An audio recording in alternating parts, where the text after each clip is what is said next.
Welcome to Bear Down Ballers. I'm your host, AJ Bramlett. Back with my super producer again, Mr. Ryan Wall. And hey, it was a good weekend. Good weekend for us. Last week, got back to business.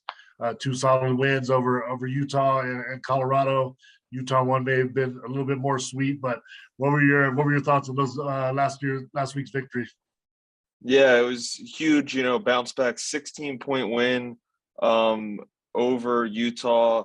And in each of the 4 victors, we talked all year after Arizona loses, in their losses, after their loss, they always bounce back. And they have, by winning by at least 10 points in all 4 games that they've lost this year, 24-4, 13-4, 2 games back from UCLA. It seems like the regular season Pac-12 championship might be a little out of reach, but the tournament's still on the horizon. But AJ, I wanted to ask you your thoughts about this game versus Utah. They had a bounce back win. The star of the show was Kerr Kriisa, 17 points, 4 3-pointers, 100% from deep in that game. What'd you think of him? What'd you think of the team in this game? Yeah, they were going to be ready for this one. Obviously, what happened in Utah, they were ready for some revenge. Came out playing extremely hard on both ends of the court, and like we say, when Kerr's shooting the ball like that, we very rarely lose. So he took good shots. All of his shots looked good. Everybody just played really good team basketball, and just the intensity was there from the jump. So that's what really I was looking for, is to see how we came out and if we were going to be able to match that defensive intensity that we had during that run when we were playing really good basketball. I thought that we got back to that. Obviously, being at home helps, and the McHale crowd there, but they were ready to go in that game. Like what happened in the Stanford game, Azuolas Tubelis was in foul trouble again in this game. He had 4 fouls, but the difference in this game, AJ, was everybody contributed, for this win. We saw Ramey having 13 points, 7 rebounds, 6 assists, did a little bit of everything. Pelle Larsson had his 4th straight game of 10 points or more. He was excellent, 5 for 8 from the field. And, Tubelis still almost had a double-double with 11 and 9 in just 20 minutes. What do you think this game kind of showed everyone about Arizona's ability to win in many different ways? Because, in the Stanford game, when their backs were against the wall, Ramey was trying his best to put the team on his back. But, this effort was a lot different. Everybody, chipping in. What do you think this proved?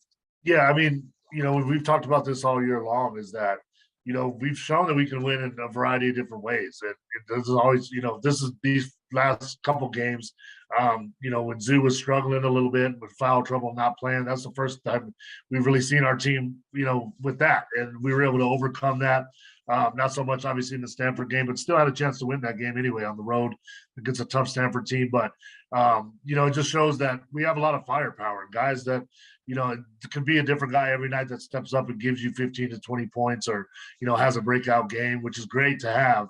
But like I said, our ship, sails and sinks with defense. And, I thought that, Pella's been playing amazing defense, really the whole year, but really these last 5 or 6 games, his defense has been incredible. Interior, exterior, everything, just hustle plays, really playing well. And, which is good to see for him, because he's really playing the best basketball of the year right now. Courtney's been playing solid basketball, really for all season. And then, the big guys, and Umar's been playing well too. So I think we're in a good spot, man. I really do. Just like you said, we bounce back after losses. We fix some things, and we usually get better. So I think we did that in this instance as well. Yeah, it's something that, Arizona's fixed and improved throughout the season is their turnover issue that was present in the beginning of the season, and it's gotten a lot better. They had only 6 turnovers in this game, which is just the second least amount they've had all season, which was just incredible. And, they're shooting almost 60% from the field, 50% from deep. These are terrific numbers, and especially much needed when your best player isn't there. Any other final takeaways you had? There were some younger players, that got, Henry Veensar. We talk about him a lot, that he, shows a lot in just a little bit of minutes. He did so Yeah. again, had 7 points. What'd you think about this? Yeah, I thought Henry looked good. That's a good sign. That means that obviously they've been doing, playing well in practice. His confidence is up, so that when he gets in for those minutes, he's productive, and that's how you earn more playing time. That's how you earn Tommy's trust. And he's been doing well. Like, he doesn't force anything. Plays his role and does his job. And then we got to talk about Kylan, because Kylan is, I mean, amazing, man. To be honest, this kid continues to get better and better every time out, looking more like a veteran, each time he steps on the floor, which is crazy to say because of obviously his age and his experience. But, I thought they both played well, and they're going to be assets for us moving forward. Henry being ready like that is good, because as we see, if Zoo happens to get in some kind of foul trouble, we may need him, down this stretch run in the Pac-12, and then obviously anything can happen in the NCAA tournament. So to have a few more weapons that we can throw in there, even for spot minutes, is going to be big for us headed down the stretch. Yeah, Kylan has been really coming on as of late. In the NCAA tournament, we always see, it seems like on some teams, there's always a guy, that comes out of nowhere, maybe a bench player, maybe excels and has a couple big games, and that's how a team goes on a big run. I think Kylan's really that X factor for this team. I've been thinking it all year, and I think it's still present. I think he is primed to have a huge game in the NCAA tournament that really, could shock some people and, push this team forward. Do you kind of agree with that? Yeah, I mean, we've been a champion of his all year long, and the only thing holding him back was experience and getting a feel for the game. Because talent-wise, I mean, he's up there with anybody in the country for real, because he can pass the ball extremely high level. He's a great shooter, really good shooter. He's more athletic than people, I think, realize, just because of his size. He can finish through contact, and he's just getting more comfortable, man. And so with that, learning the system and being able to play his game and kind of open up a little bit, that's helped us out a lot in the past, stretch games. And that's going to continue to build as we move into the Pac-12 tournament and the NCAA tournament. So he's just a great player, man. I'm happy we have him. Yeah, moving on to the second game of the weekend, Arizona beat Colorado at McCall by 10 points. The star of this game was Umar Ballo, had 18 points, 16 rebounds, which was good for his 10th double-double of the season. This guy has really just had a phenomenal season. We've raved about him all year, continues to put on the show. And just like in the last two games, Tabell's had a couple early fouls in this one. He didn't play as much, 22 minutes. This seems like it's a reoccurring thing.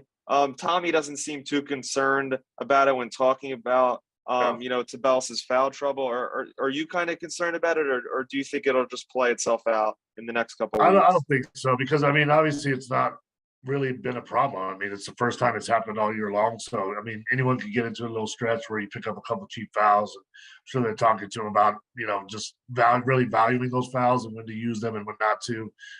So he'll come out of it, man. He's just a couple game funk, and that's not a big deal. He's going to be back, and he still didn't play poorly in those games. I mean, the times that he was in, he was still productive. So, he had 9 rebounds against Colorado. So he's still doing his thing. It just needs more time on the court, and that'll happen in these next games, because we're definitely going to need him against ASU, and against the LA schools. We need the best dude that we could possibly have to go in there and try to get 2 dubs over there. Yeah, another great performance in this game was by Cedric Henderson. He's really taken to that starting role very well recently. 6 for 8 from the field with 15 points. He was just terrific. And Tommy said after the game, he said it was the most quiet, 15 he's ever seen. It didn't even seem like that, but he's just such a pro. What do you think about him? Sounds great, man. He just he does whatever the team needs to win. He's a total guy that translates to all the small things on the court that you don't always see. And so when he's able to have a game where he has 15 or double figures, or I think he'd be in store for a 20-point game. He shoots the ball. He's shooting the ball really well right now, and being aggressive in his mid-range game, taking that a little bit more, being more aggressive in those areas, which I think he's really good at.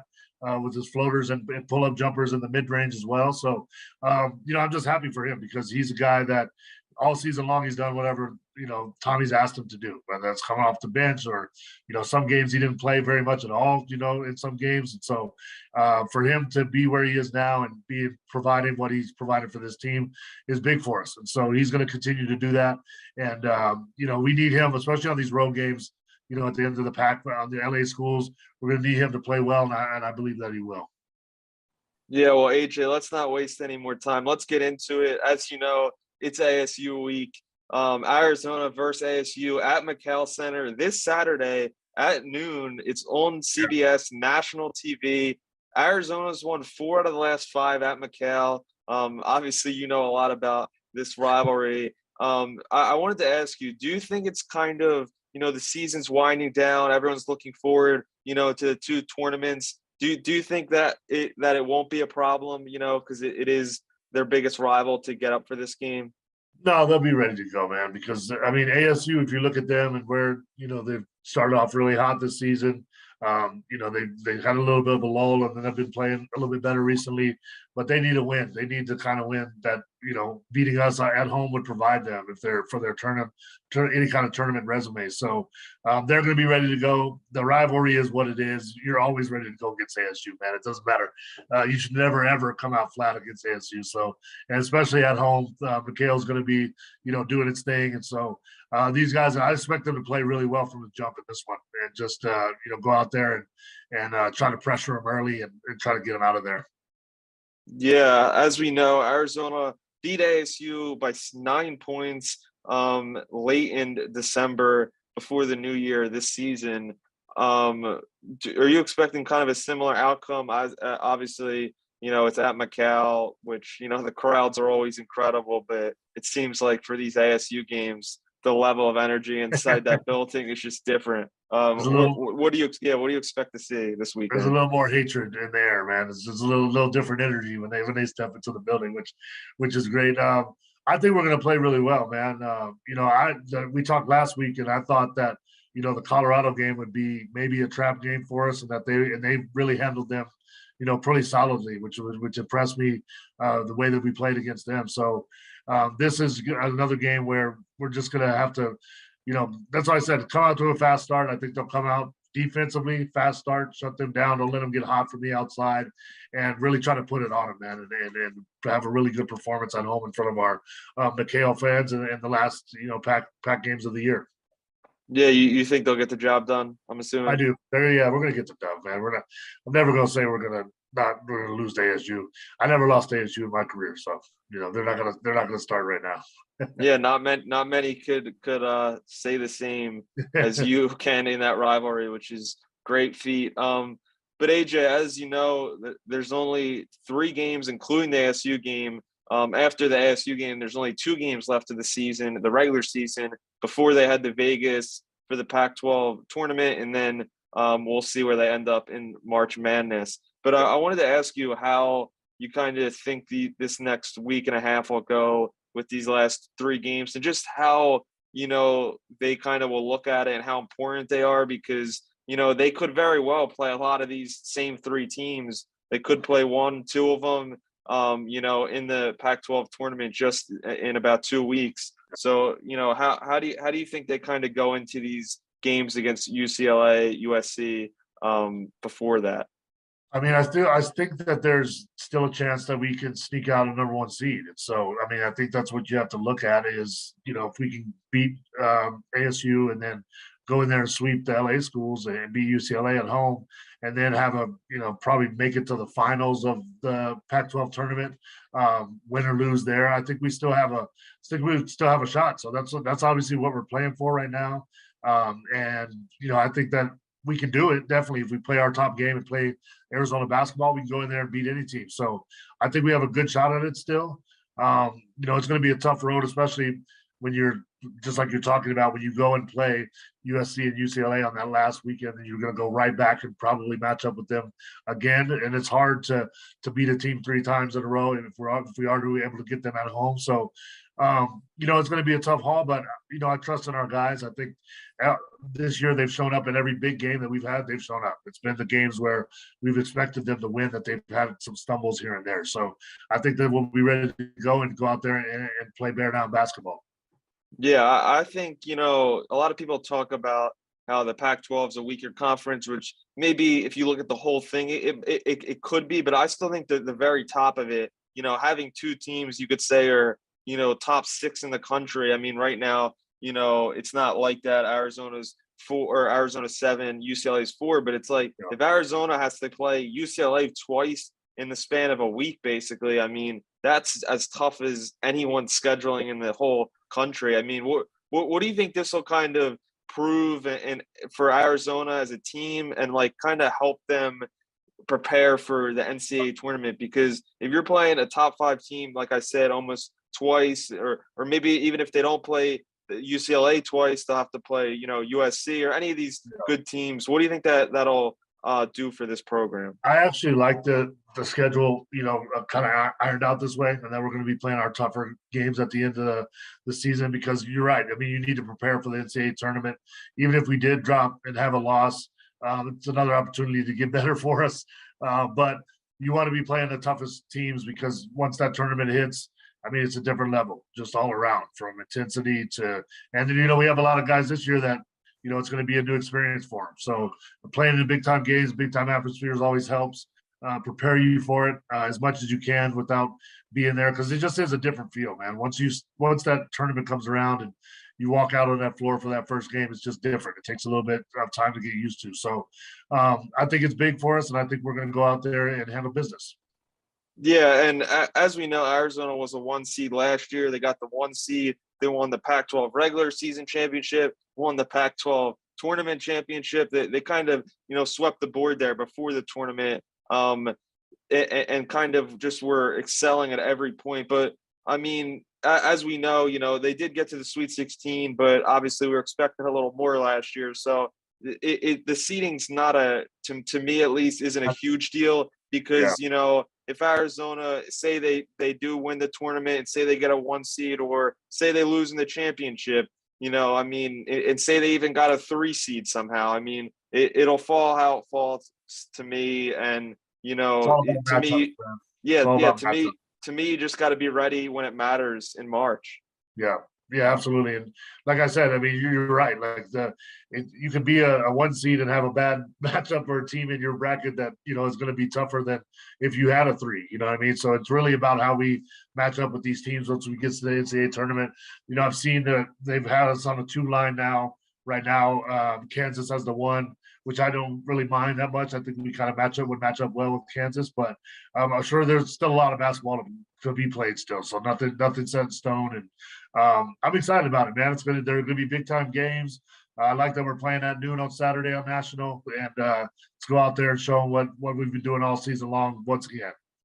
Yeah, and yeah, and it's one last point on the seating thing is I feel like if Arizona did drop one to the California schools or didn't win the Pac-12 championship because people don't like the Pac-12, I think they wouldn't get a top two seed. But I mean, like I said, it's not a big deal. This team is battle tested for sure. But AJ, let's not wait anymore. And let's get into our guest today. The guest is a guy that you've known for many, many years. Let Yeah. everyone know who it is. Yeah, one of my favorite people in the Arizona basketball program, a guy that's just, touched so many of our players' lives over the years and has been a dedicated, general for Arizona basketball for a long time. Assistant coach, associate head coach, Jack Murphy joins us next on Bear Down Ballers. All right, I'd like to welcome into Bear Down Ballers, my guy, my brother, for decades now, been a part of, seems like we're part of Arizona basketball, and a guy who's just a great all around person, coach, and mentor for so many guys. Mr. Jack Murphy, how you doing, my brother? I'm doing great, AJ. I appreciate you having me. I'm humbled that you'd have me. You've done a great job with this podcast. This is awesome. Well, I appreciate the support you guys have given me, man. It's been a lot of fun. It's been really, really fun. So, yeah, thanks for coming out today. We're just going to jump right in, man. And really, one thing I've noticed the last, really during this whole season, which has been awesome, is guys coming back to the program and guys being honored, going into the Ring of Honor and just being at games and being around the team. And, that I know we had talked, a couple years ago about kind of, ramping that up and getting more guys involved. And I think you guys have done a heck of a job doing that.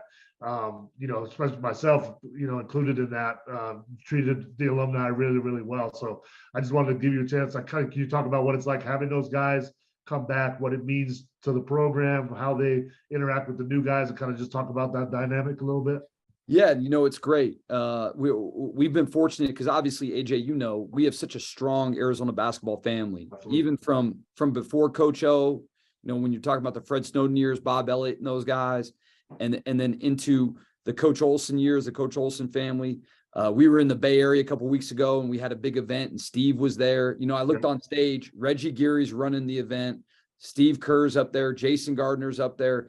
And Coach Lloyd, and you're thinking, man, 2 of the 6 guys with their retired jerseys are up on the stage between Jason and Steve. So you have that, and then you have the guys more recently, coming by. Red Blue, you were here, AJ. I mean, you had Lowry Markkinen, DeAndre, Raleigh Alkins. I mean, who would have thought that Lowry would go and be an all-star this year, representing Arizona? I mean, yeah, he told me he was going to be. Yeah, it's big time. The Red Blue. Yeah. No, and who would doubt him? And then, this last weekend, you had Josh Green back, and Josh is playing fantastic for the Mavs. Zeke Naji goes in the Ring of Honor. And then you have Ben, Dalen, Justin Kier, Christian, all coming back. I mean, it gives energy to our guys, because when you recruit these kids and you're bringing them to Arizona, you're talking about this family, you're talking about these names. And I think that they walk through McHale and see all these pictures on the wall, but then to have them come back and be in person, it really hits home that they're part of something bigger than themselves. Yeah, absolutely. I mean, it's huge, man. And really, I had Ernie McRae on the podcast a couple of weeks ago, and I remember his picture hanging in McHale. From the first time I ever walked through McHale, and I've never met him personally. So for me too, it's just a great family atmosphere of so many good people and players and so many different walks of life that it's a really special thing, man. No, it is. It's amazing. AJ, you remember back in the old locker room how they had those pictures of like the guy with the most assists or best free throw shoot?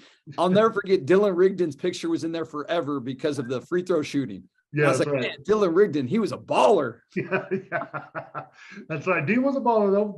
He was. No, he was. But I just remember because Coach O, that mattered to Coach, having the history in the locker room like that. And we didn't have the flat screen TVs and the massage therapist and everything like we do now. But back then, the history of Arizona still mattered, and it's just continued. Yeah. These guys have it good now, man. They do. We didn't have it bad, but they got it real good. No. Let's talk about your role a little bit, like just kind of in your recruiting role. And I was always interested, like to hear you talk about you and how you recruit overseas, because obviously it's a huge part of our program. We've got guys from all over that are doing a heck of a job in the program this year, last year, everything. But what is that like? I mean, it's because I know it's a grind, and I know it's not easy. So can you kind of talk about what that's been like for you and having that role and finding talent really pretty much all over the globe? Yeah, it's actually been one of the exciting parts of this job. When I left NAU, I hadn't recruited internationally really before. Our budget at NAU really, it might have gotten me a one-way ticket. I'm not sure I could have gotten back.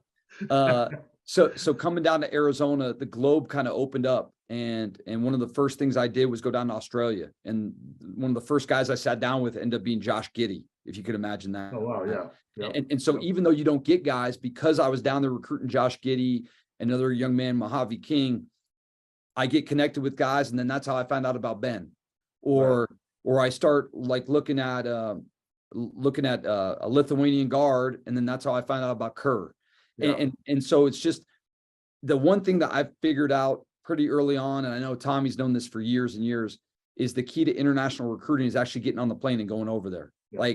Like when you're in Europe or Africa or Australia, and you're talking to coaches on the phone all the time, like you can build a bond, but that bond's not as strong as when you're sitting down face to face and eating the local food or walking the streets of a European city with them or talking to them at a FIBA event. And so I've just been fortunate enough to make a lot of trips lately, these last like 3-4 years, excluding the COVID time, to Europe, to Australia, to Africa, wherever it is, and really build some strong bonds. And luckily we've been able to bring some good players in. And I think that there's even more on the horizon. it's just going to be a staple of our program. And when you look around, a Lowry Markkinen, a DeAndre Ayton, Ivan Radenovich from years ago, I mean, those guys have been really good players at Arizona for a long time. So we want to definitely make that a staple of the program going forward. And it's been a lot of fun. Yeah, I mean, you've done a heck of a job. And I mean, they're huge parts of the program, good people, good guys, and you're going to keep that pipeline going, I'm sure. So just want to jump in a little bit on this year's team. One guy that's been, really, really not surprising to me, but has done a hell of a job is Kylan Boswell. And I just wanted to get your thoughts on him, just where he came from, the summertime and when he first got on campus at Red Blue to where he is now has been pretty exceptional, man. So I just wanted to kind of get your thoughts on him and what he's doing right now. No, he's an amazing kid, man. And I give a ton of credit, obviously, to Kylan. His parents, Ashley and Brandon, are just good human beings. They're really good people. And the path that they've been on, growing up in Champaign, moving out to LA, they wanted a different type of competition in high school, and eventually coming to Phoenix to AZ Compass. It's one of those things where when he committed to us, we thought there was a chance he'd come early. Then as we went through the spring and the process, it sounded like he wanted to go back to school. He wanted to be McDonald's All-American, and we were all supportive of that. Then he breaks his foot. And, he breaks his foot. He had been having some foot issues, but he ends up breaking it like in early June, ends up having surgery, going through the process of trying to graduate, trying to come now because, it's a little bit different in terms of the doctors and care that you can have at a Division I program. And even though AZ Compass was awesome, but then he has surgery first day of Peach Jam. You know what that is, AJ. It's like a big recruiting event, AU. I'll never forget Coach Lloyd and I are landing in Augusta, Georgia, and literally Kylan's going back to have surgery, and his mom and dad are texting and calling. And so to come from that rehab, that 3-4 month rehab, and it was really similar to what Pella went through the year before. Right. We knew after Pella that there would reach a time where he'd just kind of take off. He'd feel comfortable. And I think Coach Lloyd always had January 1st circled. And if you look at the season, Kylan early on had some ups and some downs, but once January 1st is hit, that sucker, he's been really consistent. Yeah. And the only other guy that I know of, he came right after you to be his age at 17 and kind of be producing like Kylan was Gilbert. Yeah. And Gilbert turned 18 in January of his freshman year. Kylan's still 17. He'll play his entire freshman year as a 17-year-old. Obviously different roles on the team. Kylan's not a starter, but man, he plays a lot of minutes in some strong games. And that guy is never scared. No. And we couldn't be happier to have him. And I think the future is really bright for Kylan and for our program because of Kylan, because you just never know year to year. But that guy, he's going to be here next year. He's going to be a huge part of what we're doing this year and next year. And he's just one of those guys that's going to be, probably hanging in the rafters eventually later on in life. I mean, we just couldn't be happier for Kylan. Yeah, this is one thing that impressed me, tremendously about him is his defense, man. For being a young player, his on-ball defense is incredible in his hands and everything. He's just super high level, man. It's fun to watch. One of my favorite. No, players. he gets down in guards, and like I said, he's not afraid. And you can't tell him he's like 6'1" or 6'2". Yeah, he plays like he's 6'8". That's right. Guys try and post him up, he doesn't care. That's right. No, I love Kylan, man. He's doing a great job. Let's talk about Kerr a little bit because I've seen a lot of development with him as well from last year to this year. And just can you talk about him and how far he's really come from last year to this year? Because I don't think people really always recognize that and give him the credit for it that he deserves to this point. I mean, I just think as a coaching staff, you always feel good when the ball's in his hands. Like he's going to make the unselfish play. He is integral into our team's unselfishness, the way that we pass the ball, the fact that the last 2 years we've been one of the top teams in assists in the country. And I think the Eurobasket last year really helped him out. For Estonia to qualify was a big deal. Yeah.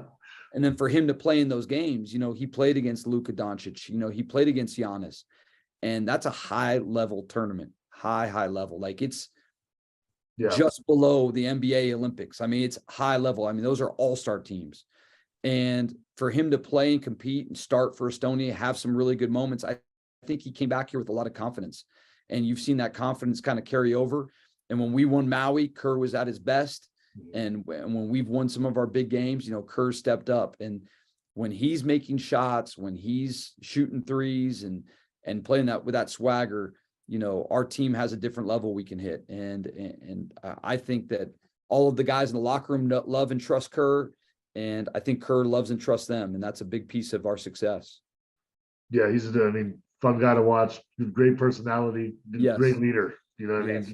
I mean? He would have driven Coach O crazy. I'm sure. I'm sure. He would have been in the Gilbert Arenas. He would have been just like Miles at the end of the defensive game when you had to end it. You could win it with a rebound, but you had to end the game with a shot. And Miles is shooting a 3/4 court shot just to get a shot up. That would have been Kerr every time. Kerr would have got the rebound and just chucked it out of the bounds. I can see that happening. Yeah, 100%. He would have known every trick and scam and every drill, just like Miles and Gilbert and all those guys knew. Smart, man. Smart players at Arizona. That's what we do, man. Exactly. Another guy. Talk about the bigs a little bit.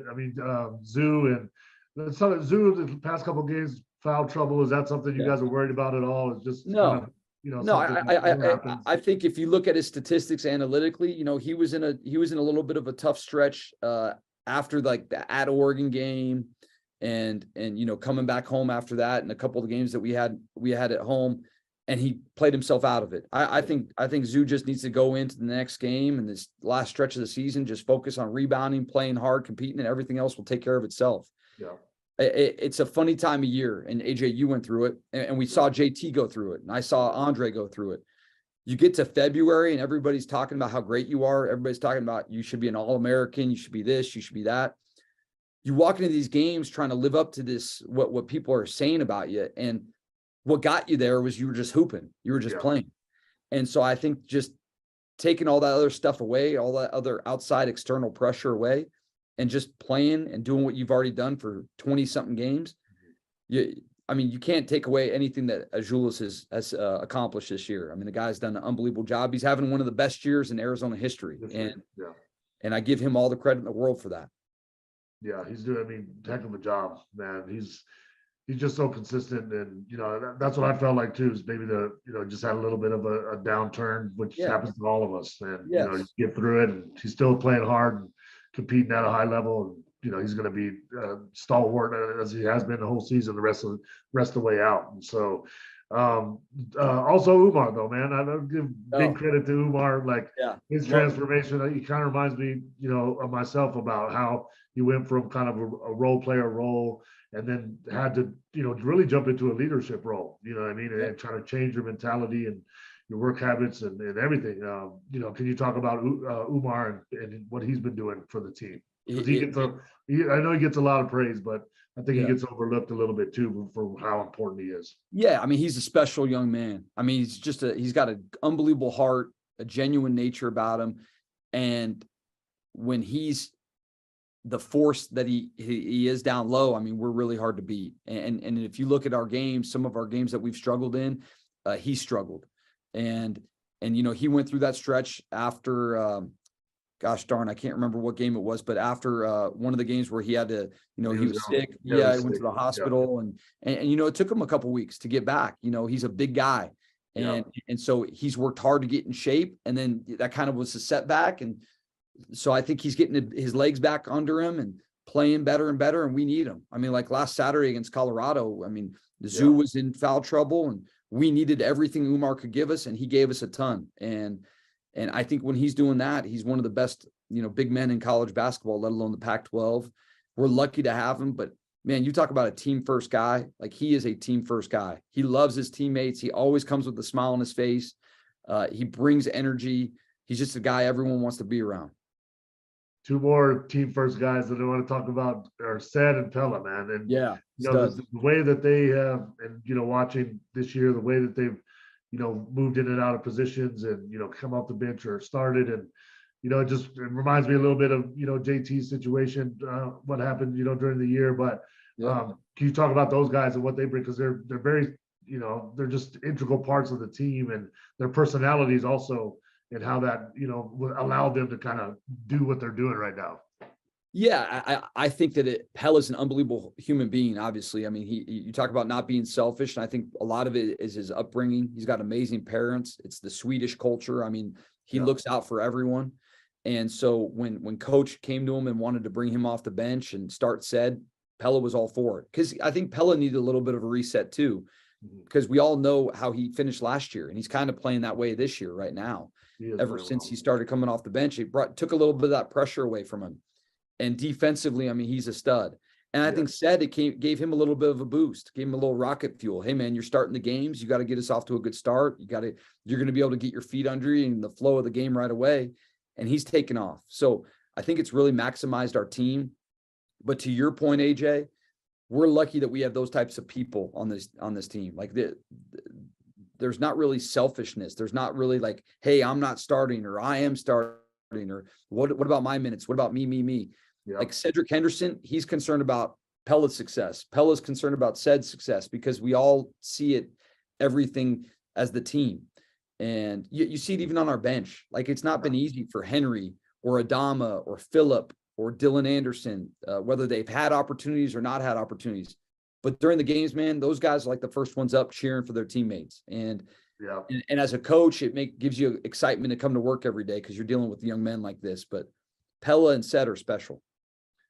That's one thing I always look at, man. And is the bench. We talked about that. I mean, when I was there with Coach O, and we have to have an energetic bench. You got to be cheering for your teammates if you're not in. Those guys, to your credit, like you mentioned, they're always up. I mean, I think we have one of the best benches in college basketball, if not the best, man. From guys that are playing all the way down to our managers and everybody, man. It's hype. So you don't have any. You don't have any Justin Wessels sitting there just like the lump on a log. Like, you have energy. You have Johnny Ash. You have guys that are bringing energy. Jay Stu, Jay Stu. Oh my gosh. Yeah. There's no wheeze. No.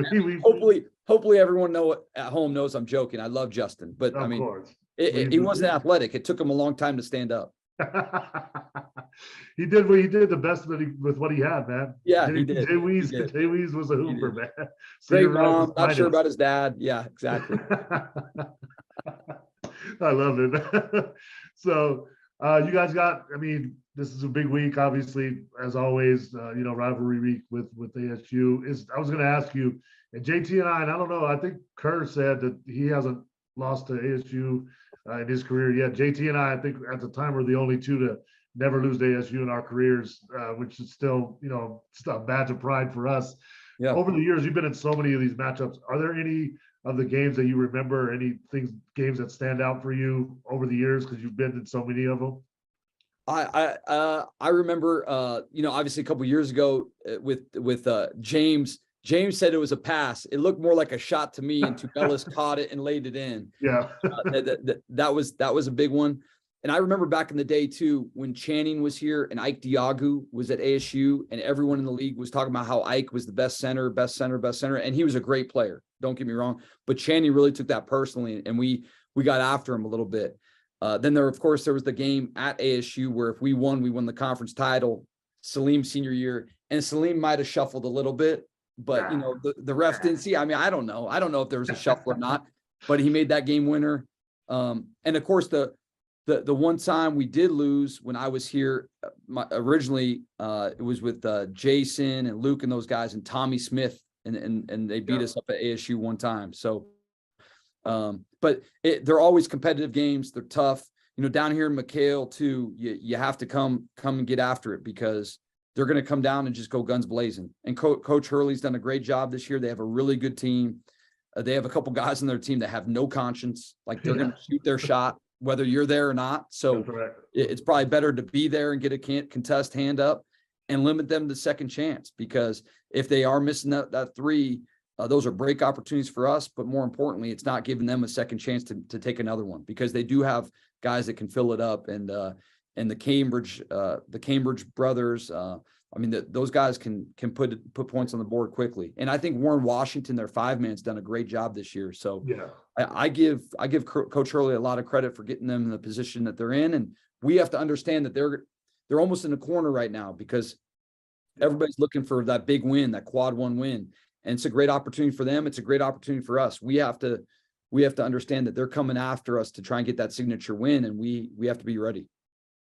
Yeah, it's going to be a hype atmosphere, man. One of my favorites. Yeah. Still get chills when I watch those games, bro. AJ, I know I've talked a lot, but the one thing too, the greatest ASU memory was when Johnny Ash was Eddie House, Yeah. and he Scout team. just was killing in scout team, killing. Yeah. And we're like, oh my God. I mean, Johnny Ash as Eddie House, he was killing. He should have just pretended he was Eddie House all the time, man. Oh, all the time. The pride of South Point. Oh my gosh. That's all. That's awesome. Yeah. That's a good one, man. Yeah. So let me just switch gears a little bit. Okay, so I know recruiting has changed a little bit, but I'm just interested in hearing this. What does a high school player that's currently in high school have to do to be recruited by Arizona? Like, what are you guys looking for in a high school player right now? Yeah, I mean, bigs and guards, I would say, just for the program. I'm just interested. Yeah, I would say being a good teammate, being a good person is first and foremost. If Tommy doesn't feel like if you're a jerk, like, we don't recruit jerks. So, and a lot of times we're going like a year or two out, and we're developing relationships with these kids and their families, because we want to make sure when they get here that they're going to fit into our culture, and we're good for them and they're good for us. And I think that we've done a good job of pinpointing some guys that we can zero in on in that regard. Also, I mean, it doesn't matter in terms of like the hype surrounding you. Like, coach isn't like, hey, where's he ranked, or where's this guy ranked? We don't care about that. And if we're talking to you, that means that we're seriously interested. And if we offer you, I mean, that means that we really want you, because we don't offer many guys. And Coach Lloyd has done a good job of really zeroing in on who we want to offer. And when he offers you, that means that he sees you being at Arizona, like we're locked in. It's not one of these things, hey, here's a fake offer just to make you happy. Just like kids take these, hey, I'm going to visit you just to make you happy. No, we want seriousness. We want serious relationships both ways, because that trust factor goes both ways. But I think in terms of, as a player, somebody that can play off ball screens, that can guard their position, whether you're big, you have touch around the paint. I mean, coach has taught me a lot. Like, he's looking at guys' wrists. How's the ball come off his hands? Right. He's not even looking at make or miss. He's like, yeah, that guy has a good wrist, or that kid has the potential to be a 3 when right now he's a 4. Mm-hmm. Kind of like what Coach O used to do. I mean, you look at Richard, who was a 5-man in high school and, became a 3, I think he still was a 5-man his freshman year. He was a 5-man. But I mean, having that vision of how guys are going to fit in our system, and coach does a good job of that, and kind of gives us freedom as assistants to go out and recruit guys and bring names to the table. But it's getting harder and harder for high school guys. And I wouldn't say for Arizona, because we're going to recruit the elite of the elite, but for schools like in the Big Sky where I used to be at, I mean, it's harder because the transfer portal, you're always trying to get old and stay old. And high school guys, the investment you have to put into them, the years, you don't know if it's ever going to pay off because they could transfer. So it's getting harder and harder for high school kids in general. But for us at Arizona, we're always going to recruit some of the top high school guys that we can identify and feel like fit us. Do you like the transfer portal? Is that something that, I mean, I know as a coach, like you said, I mean, experience, trumps everything usually, but what are your thoughts on it? Yeah, I think it's good. I mean, it's like anything in life. I think it's good and bad. I used to like the way that like if a kid transferred in, they had to sit out. Like, you remember, like Lauren. Like Lauren, yeah. Lauren sat out that year and competed with you in Pro V. They don't have to sit out. They can still take all their geology and math classes that they want. So I get the way of the world. I get wanting to be able to play right away. It creates a lot of anxiety for coaches. I think that the more it can be controlled on the front end and the back end, and where tampering is punished if it's happening or things like that, I think those are all good things, kind of like almost roadblocks to help keep it in line. Right. But I think all in all, I mean, it's not a bad thing. And you have teams, AJ, there have been teams that have really changed year to year. Like, you look at Pitt. Pitt 1 year ago was lower in the standings in the ACC. Now they're up at the top.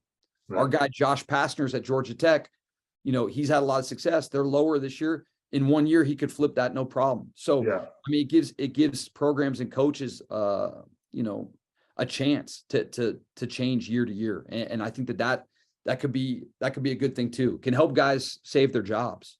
Yeah, absolutely. Yeah, it's just interesting, man. It's an interesting, totally different landscape than, when I was there. So that may be a whole nother topic. Yeah. No, JT might have entered the transfer portal every year just to see what's out there, just to see what was out. All right, so I'm gonna ask you about these guys. I just want you to give me either a quick story or a couple words that remind you of these guys. Okay. So, okay. So we'll start with RJ. Oh, with Richard? With Richard. Clown would be the proper word, but it sounds derogatory. He's not a clown, but he's a lot of fun, and he has no problem. Sneaky clown, sneaky clown. Yes. He used to. Oh, what he did to Ricky Anderson. I mean, that'd be bad. But just messing with him. Nothing bad. But I mean, just always messing around. Yeah, Richard. Yeah. All right, Eugene Edgerson. Oh, serious. The great guy, big heart, serious. Especially if Gilbert was messing with him. That's what I was gonna say. Legendary stories. Yes. All right, JT. Big heart, man. Like from day one, treated me like I'd been in the program for 8 years, and I'd met him for like 2 days. Just unbelievable person. Luke Walton. Loyal. I mean, loyal and somebody that wakes up on the right side of the bed every day. I don't know if Luke's ever had a bad day. And last but not least, Mr. Jim Rosborough. Oh, Roz. Hey, the most fun to ever mess with. But no, honestly, the rock. I mean, he was the rock of our program for years and years and years, and still is to this day. And if I'm driving around and I'm getting down or depressed or I need something, I just need to talk to somebody. Roz is like one of the first phone calls. I mean, he's just an unbelievable human being, and it can't be short when you're talking about Roz. I mean, the amount of people that would come in his office on a day-to-day basis just to check in, and he was checking on, and I've learned so much from Roz. And I don't know if any of us would be as successful where we're at in life, AJ, if it wasn't for Roz. Not at all. I mean, he was a huge part of all of our success and just making it through, man. To be honest, no doubt. Always there. Okay, so I ask the guys all the time this. I ask Tommy this, and this. I'm going to ask you the same question. So, do you have a pregame playlist? Do you listen to music to get hyped before the games? And what if you do? What's on it? Or when you're driving to the game? I don't have a pregame playlist, but if I did have somebody on, it would be Bob Dylan. I mean, come on. Okay. Who doesn't get hyped listening to Bob Dylan? Yeah, there you go. So no, I mean, Bob's, you can listen to Bob at any time. That's the best part about him. But no, I don't have a pregame playlist. All right. Well, I'll send you one. Yes. Send me one, AJ. Send me one. I'm usually like in the locker room or my office, like watching other games. Yeah. Always. You got to relax, Murph. You can't always be working, 23 hours. No, but it's not. That is the way to relax. I just like watching games. I don't have to scout. It's nice. That's right. Yeah. All right. So I'm going to leave you with this, and it's a Coach O phrase and quote for success for the week. One of my favorite sayings, and that Coach O used to say that, and your players can use it. The high school kids can watch it and use it in their lives. Proper preparation prevents poor performance. The 5 P's. You remember that? Yeah, of course. I remember that. I also remember, do your job, AJ. Hey, Jay. Or go ahead, man. Go ahead. Or hey, Ricky, the way you're turning the ball over, if you want to come to the game, you're going to have to buy a ticket. Yeah, that's right. Miles, you've got more turnovers than a bakery. Yes. Take care of the basketball. So many of them, man. That's awesome. Well, Murph, man, I appreciate it. Hey, good luck this week, against ASU. If you had a great season so far, let's keep it rolling. And you got a great team, great guys. And as a alumni, I'm just proud to be part of Arizona basketball. So thanks for everything, my man. Thank you, AJ. I appreciate it. No problem. Have a good week, man.